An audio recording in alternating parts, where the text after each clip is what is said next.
it's going to be hard. We have a distraction going on behind us with the pony races. I'm going to be so tempted to look back behind me every commercial break we have, so I might slip in another commercial break just for that alone, Keith. There you go. Yeah, it's a beautiful, beautiful Saturday here at Old Hilltop. If you can make it out, please do. We would love to have you out here for some live racing. We've got 9 races on tap, and we've got a phenomenal, phenomenal betting card. We've got the pony races here early. You had discussed, I heard you talking to somebody down in the truck.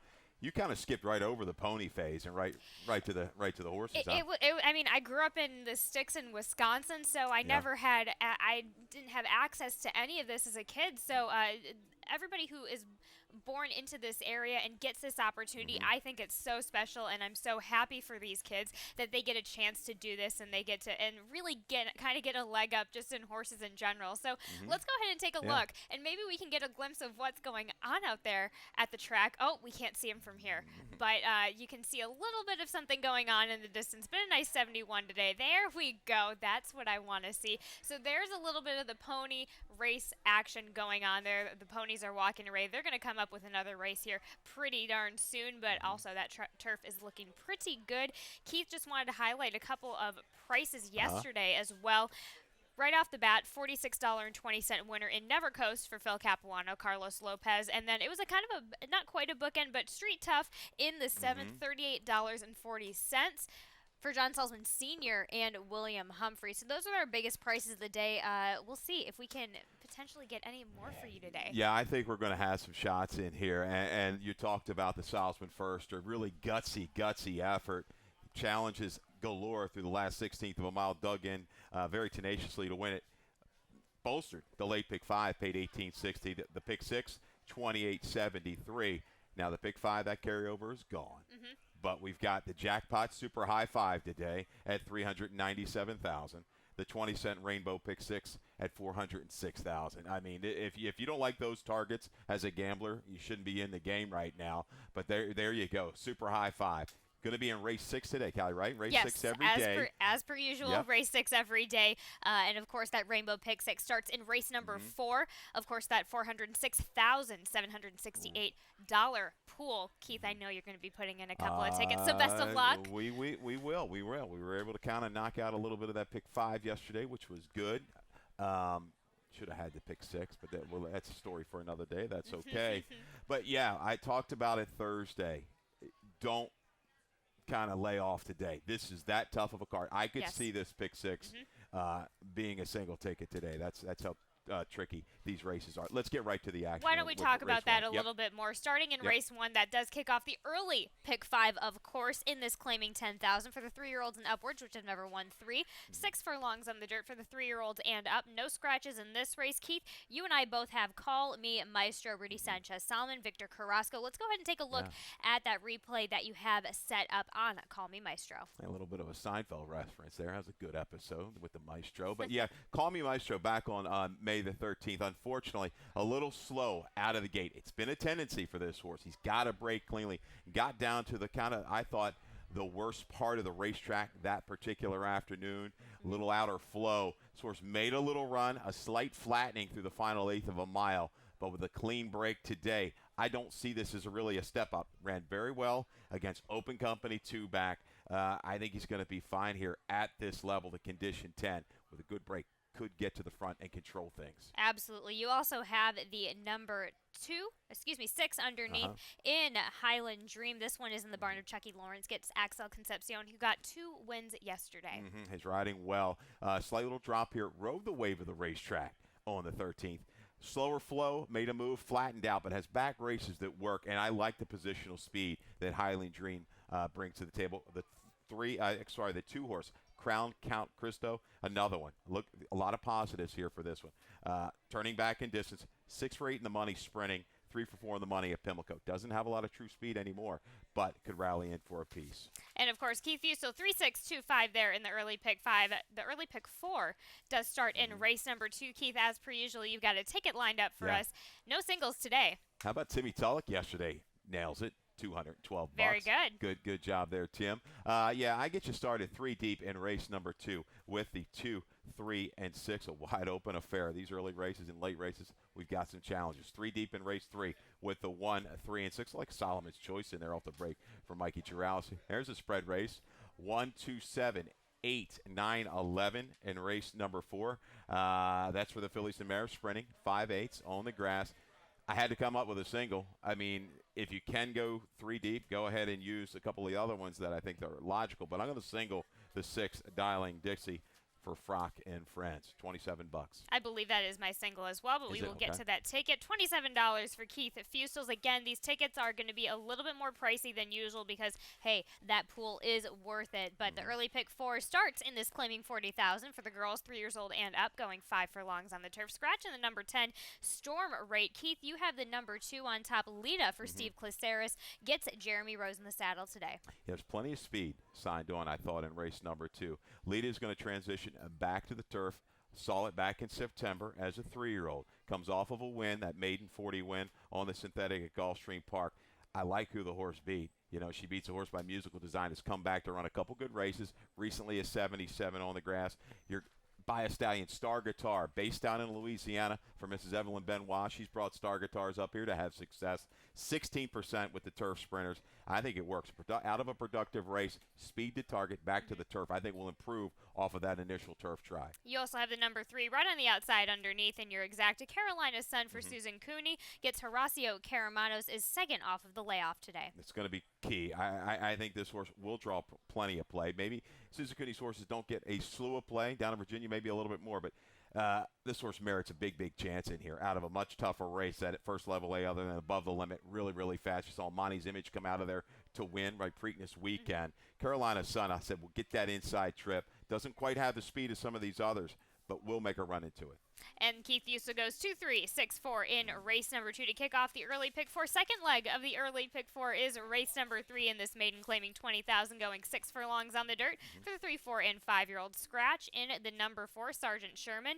Let's talk about Solomon's Choice. Yeah. Your top selection, my top selection, Mikey Girales, Horacio Caramanos, another one that is coming off of the layoff, but again, Mikey Girales has some decent stats coming into that. He's got a lot of good stats. Last 3 years of Pimlico, just on the dirt, if you want to look at that, 5 for 14, 36%, 9 for 14 in the money. Solomon's Choice. They're going to protect with the waiver. We saw the connections of the last sip do that off of a break yesterday. Got it done. This guy doesn't seem to have a whole lot of speed. He's coming off of route races prior to the break. But you go back to debut. It was a decent enough number going 7/8. Freshened up. Works are okay. Wish there was a little bit more speed to target, but I like the outer positioning here, the way this racetrack's been playing. Maybe a stalk and pounce kind of trip for the 6, Solomon's Choice. And the number 3 underneath is Moonset for Mike Trombetta gets Victor Carrasco trying back, on the dirt after that turf try going long. What's your take on the cutback in distance and changeover in surface? I like it. I think it's both positives. A little bit of a drop should help this horse's chances. Flashed a little bit of ability, took back off a really quick pace 2 races back. Contempt came out of there to run an okay number. This field should work. I don't see him too far back. The speed is going to be Pulsar from the rail. I think you're going to see a dead scent from there. 0 for 19, but might slip away this afternoon. This horse could go a long way in here in race 3. Keith Fusel, 6-3, 1-5 in race number 3. Race number 4, of course, is that Rainbow Pick 6 that we touched on earlier. $406,768 getting into that. Let me lay out a ticket structure for you. My ticket is a little crazy today. So race 4, I go wide in that 1, 2, 6, 8, 9. I also single on the number 6 in race number 5, as you did, Keith. Race number 6. I singled on race number 5. Race number 6, that's a maiden claiming 45, a 1.125 miles on the turf. I feel like there's a lot of different ways you could go about that. Couple horses underneath that I think are particularly intriguing. 3, 4, 5, 7, 11, 13. 2 deep in race number 7 and 3 deep in race number 8. A $72 ticket to get things rocking and rolling for that Rainbow Pick 6 that does start in this 4th race in this starter optional 16,000, going 5 furlongs on the turf for the girls 3 years old and up. Scratch in the number 5, prepare for takeoff. Keith, you have the number 1 on top. Clayton's Candy. I like this pick. Mark Salvaggio to gets Tyler Connor. Second off of the layoff. That's something that Mark has been great at as of lately. Yeah, this is going to be a blistering pace in race number 4. Horses like Fast Lonnie, fresh, very quick out of the gate, will go early. Golden Can, just against much tougher last time. The drop works. This horse is 3 for 8 at Pimlico. I think, given of the speed, she might be the one to be able to sit just off of it and make a move just based on her affinity. Claire's Darling likes to go. So we're talking about the speed. I'm looking at Clayton's Candy for Mark Salvaggio, who's done well. You talked about it. Horses off of a break like that. Caught wide against the next out winner. We saw Shasta Star win yesterday, kind of comfortably, work through some traffic to get it done. But I think the key is moving down inside. Won't be hung out wide, can just gradually move up behind horses. Might have to pick off some runners that are kind of backing up towards her. But I think she's got the kick to run into it. Okay, we'll see if she does. You also have the number 11. You go from the inside to the outside in the number 11. Ever So Wild, Justin Nixon, J-Ron Barbosa returns back to the turf. Last time this one was back on the turf, winning effort. Yeah, what sticks out is that record for Justin Nixon on the turf sprints. 23 starts, 30% with an ROI close to $4 over the last year and a half. That's strong. Ever So Wild coming in off of a little bit of a break at Charlestown.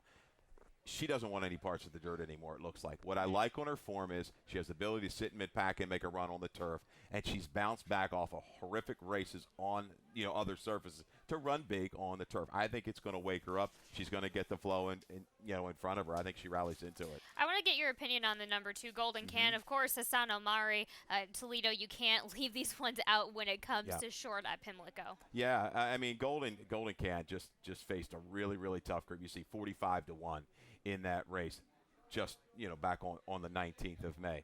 But 3 for 8 at Pimlico. Good race, 3 races back over the surface, chasing some quick horses. She's not what she once was, it looks like, Callie. But I think this drop is going to pick her up just enough to make her a player in here. Is she going to win it? I don't know. She might be a shorter price, too, which I'm kind of leaning against. So I'm going to look for a little bit more value with Clayton's Candy. As expected from Keith Fusel, 111.29 there in race number 4. And before we get into this commercial break, I'm going to try and take a look. I just saw some gallop outs, and I believe race number 3 in the pony race. After this commercial break, I'll try and have an update for you. And they're off.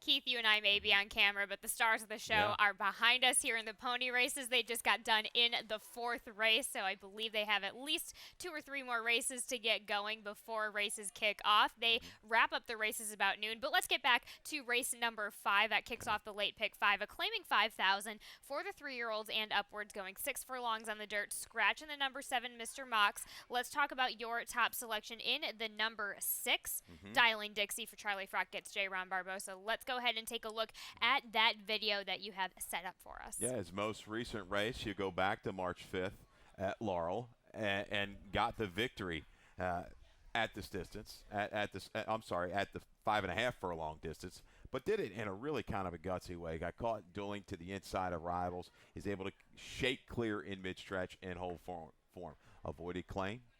Hence maybe a little bit of the break, right? Give him a little time. We'll see. But you see, you got the cheek pieces on that afternoon. Maybe that little bit of equipment has helped him out. But this freshening, I think, is going to be the key for him. And he's got a couple horses, Callie, that just look like their form is tailed off just a touch in Back At You and Charge to Victory. They look like the 2 main, competitors here, his biggest threats. But he's on his home track. And look, we got a little stat here. I know it's a small sample, but 2 for 7, 29%, 4 for 7 in the money with these dirt sprints after a 61 to 180-day break. ROI strong at $4.26. So Dialing Dixie, I think Barbosa will be into the race early, shown he can handle the challenges like he did last time. I think he kicks on. I think I know 2 back was not good, but I think freshening enough, he's going to be good enough to handle these droppers. But Back At You might have had the worst part of the racetrack on the 13th. Out of that race on May 13th, I should say, between Back At You and Charge of Victory, I lean a little bit towards the deuce. There we go. 6-2-3-4 for Keith at Fusel, with the number 6 being his top selection and his single on his early pick 4 in race number 5, my single as well. Race number 6, of course, you know what that means. It is our jackpot super high 5 carryover, 397,555. Starts in race number 6 in this maiden claiming 45. Interesting race here. A mile and an eighth on the turf for the girls, 3, 4, and 5. Scratch in the number 10, 12, and 14. Keith, you have, the number. My numbers went away. You and I both have the number 3 on top. Golden Belief, Michael Matz, Georgie Rui back in the saddle again. A nice effort on an off-the-turf event last time out at Gulfstream. Yeah, Matt's not maybe the most productive year right now, looking at the stats and everything. But he's got a filly here in Golden Belief that's going to be around even money, 4 to 5. It looks like she should get it done. I like the way that you kind of took your pick 6 ticket. You spread in here, so going against a shorter price horse in Golden Belief, but established run on the turf 3 races back was good. We have video of that. We do. Yeah, let's go ahead and take a look at that. And I tell you, talking about kind of about not winning the whole war, this was the trip for Golden Belief. Hounded basically every step of the way, battling, dueling inside. Kind of gets the lead here, almost to about a half length in front. Just can't get it done against Expand the Man. But a really, really gutsy effort by this gray filly. Look at this, just kind of gets caught on the outside. A winning race.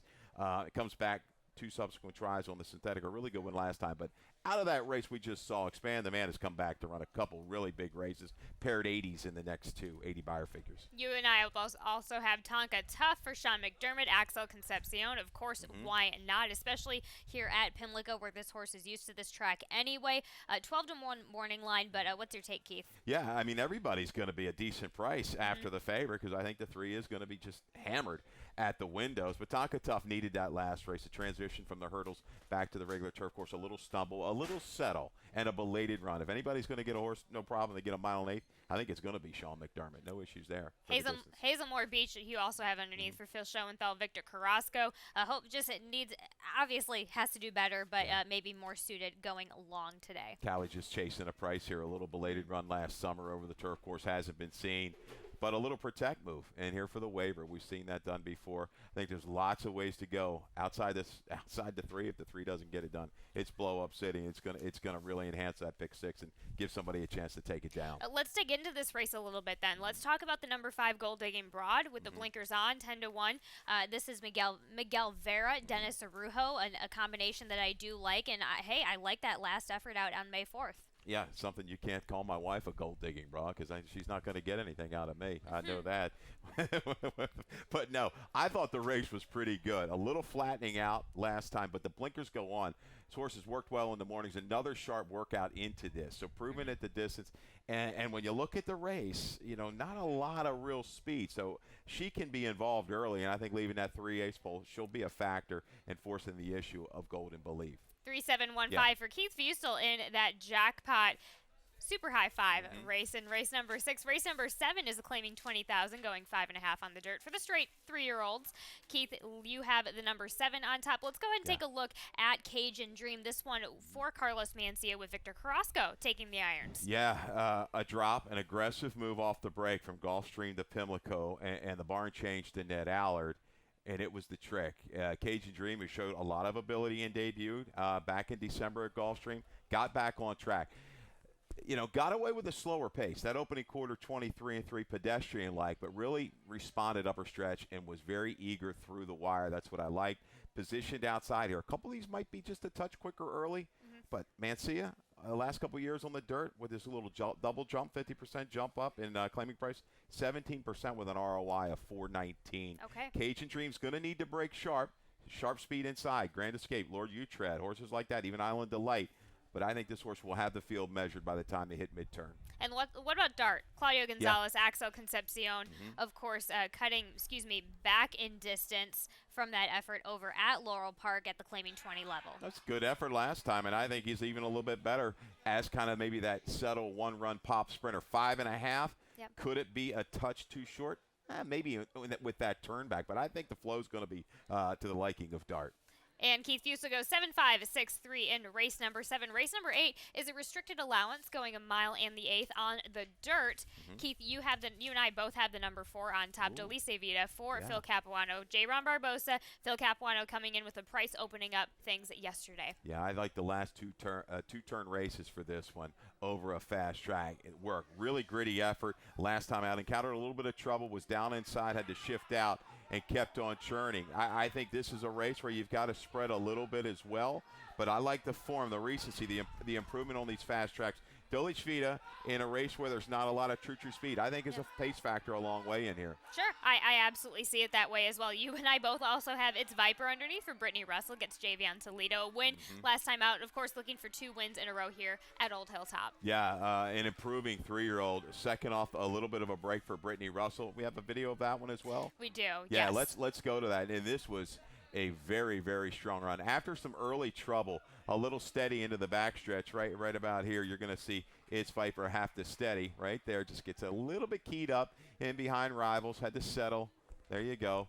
But let things go on up top. But they were going slow, 24 to 50 flat, 3/4 in 15.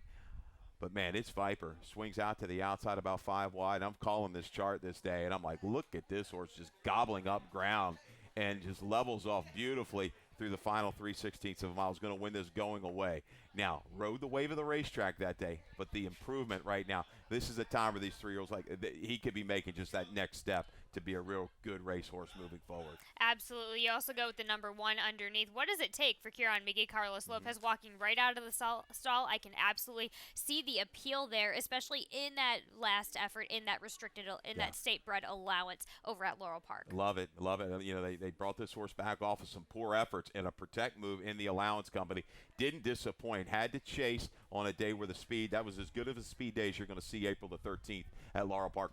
Burks took control, was able to set the pace, go on. What does it take? Gave hard chase, stayed on willingly. Love the draw here. I mean, sits that stalking trip. Sure. We also both have some respect for Giordani. Jamie Ness, Xavier Perez gets the call. Xavier Perez has not ridden in a while for Jamie Ness, so I just wanted to see if you had any special takes on that. I guess J-Rod up in Delaware, I would assume. So Giordani's a horse that wants the ground. A mile and 1/8 coming back to the dirt. Failed turf try last time. Again, was on that race April the 13th. Wasn't going to make up ground on that racetrack, so we'll give that one a little bit of a pass. So things get a little contested up front. Giordani should be rolling from the back of the pack. Keith Fussell 4.512 in race number 8, and our nightcap of the day is a maiden claiming 5 furlongs on the turf. Scratch in the number 4 Queen Jellybean, and scratch in the number 1 No Sharing. You have the number 9 on top. This is Love Not, a second-time starter, for Michael Stidham. Gets Axel Concepcion here today. Now returns, gets to the turf for the first time here today. I can tell you one thing. If we're alive into this race, we will hit something because the all button will be used on our ticket. It's that tough of a nightcap. I mean, no real established form here for anybody, if you can really see. I mean, the 6 horse showed pretty good speed in California. The blinkers going on. Now we're going, though, from a route to 5/8. Whole different kind of ball game there. So I take a shot. Love Not. I saw Stidham. He beat me out of a lot of money the other day with a $60 horse at Delaware with a runner's second career start off of a really dull debut. This one flashed a little speed on the synthetic. Looking at the breeding, you go back, you see some saddlers, some things like that. That's turf to me. A good draw with a live bug rider, just taking a shot at a price. Let's talk about another price and tempt for Miguel Vera, Horacio Caramanos. Not particularly bred for the turf, but I understand. I like what I see with Miguel Vera in the mornings. Yeah, he's 3 for 10 the last 3 years with first-time starters. All 3 wins have come here at Pimlico. Bottom side. Top side, I can see. A little lacking there from a turf, but bottom side, really good. Cat Charmer, greatest stakes winner on the turf. This horse is a half to a grade 1 winner on the turf. Let's see if it all transitions and works today. We saw Dark Hollow Farm breed the winner, the big price opener yesterday, right? The winner yesterday in that opener. So maybe Lightning will strike twice. But tempt, I think based on what I saw bottom side, I'm going to have to go ahead and use. What about the horse coming from Tim Yakteen's barn now in Kaio Komori's barn? J.D. Acosta blinkers on in the number 6 Palacinta. This one is returning and has only tried going short once on the dirt. You have to believe that, especially with that leading leading charge at Santa Anita that he's going to get some help here with the cutback in distance. Yeah, she's okay. And blinkers going on. She flashed a little speed and debut on the turf going 3/4. Had a lot of trouble that afternoon. Kind of put it together a little bit better through pretty good internals at Santa Anita last time. At least she's proven speed on the turf. I guess we can count on that. Just a lot of unknowns in here, what the rest of this field is going to bring to the table. So I guess you can kind of trust her a little bit off of that last race. And first time into this barn has been a profitable one. And then you wrap up your picks with the first-time starter in the number 8 Zolotone for Brittany Russell. Toledo, why not in a field like this? And Keith Fusel goes 9-2-6-8-4. The nightcap, and let's head on over to Lightning Round to kick on a couple of things like your best bet, Keith. In race number 5, the number 6 at Dialing Dixie. Yeah, you've got that one as a single as well. Frocks, come on one time for the Carroll County boys. Hopefully this one breaks, gets put into the race early. I think can handle a little bit of pressure around the turn because I do think Back At You and Charge to Victory, they will be lurking come the quarter pole. See if he can eke one out. Let's also talk about your value play in race number 8, the number 4, Delise Vita for Phil Capuano. Really, you like that effort from that last effort back going 2 turns. I do. Had some trouble, maybe not on the best part of the racetrack, alter course. I still think he brings value to this race. This should be a kind of a spread race in here. Its Viper will probably, I think, will be a slight favorite just based on that visual effort last time out and the connections. But take nothing away. Dolish Vita's last 2 starts on a fast track going 2 turns have been very, very good against the right kind of company. And just kind of circling back to earlier last week, the sale happened. A total of 21 Maryland breds sold at this year's sale, with 20 selling in the ring and 1 selling post-sale. The group, as a collective, grossed about a little bit over $1.3 million, with an average price of $63,952 and a median of $40,000. 5 Maryland breds offered failed to sell, but we're taking a look right now at your top Maryland bred leader, sold for $450,000 by Legion Bloodstock. Was the highest priced Maryland bred of the sale, consigned by Hartley. Dorenzo Thoroughbreds agent. The colt was bred by Barack Farm, foaled at Country Life.